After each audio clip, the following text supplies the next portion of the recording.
Hey guys, welcome back. On this stitch, I want to show you how to do spikes. I spoke of that in a previous video. So what I did is I went ahead and I made a chain of 10. Okay, then what I did is I double crocheted all the way across.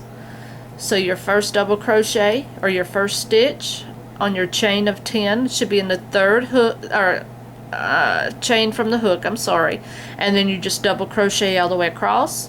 You get here, you chain 3 and turn, and then you double crochet across again and do the same thing. So hopefully by now we all know how to make rows of double crochet. So now what I'm going to show you is how to do the spikes.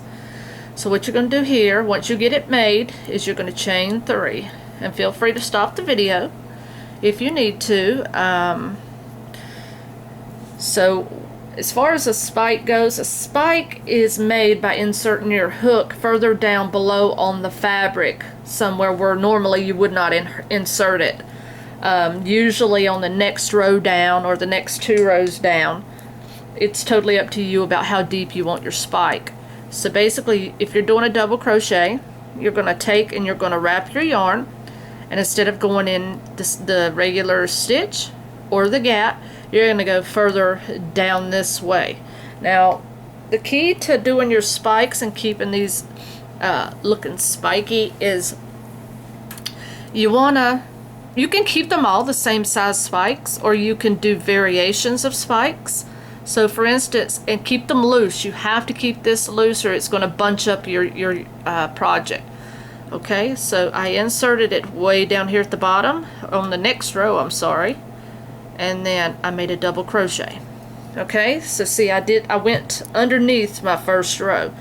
Now what makes spikes really nice is if you do the spikes in different colors.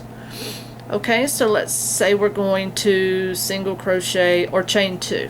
Okay, then we're going to skip this one, we're going to go to the next one. So this time I'm actually going to go down here, and you have to allow yourself plenty of yarn. So let's unravel a little bit, pull it up to where it's not bending your work, and do a double crochet. Okay, and like I said, these look a whole lot different if you're doing these in a contrasting color.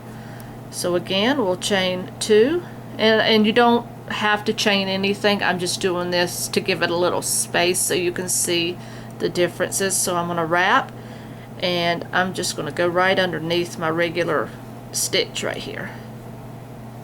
Okay, so, and basically this is not really a spike, this is just to give this a different look.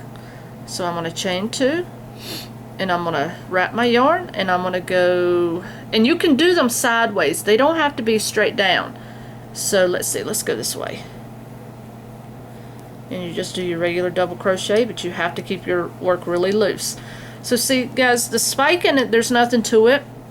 You can make this, you can do your chain, and you can come over here with it. You could go over here with it. It doesn't matter. The more variation you have with your spikes, the more creative your work's going to look.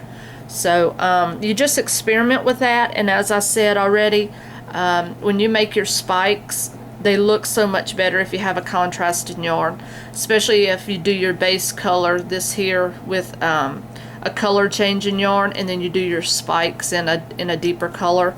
It's really nice. It gives it a wicked effect. So this, guys, is just to show you that the spikes are very simple. Nothing to them. Just use your own preference and just go with it, guys. Just experiment.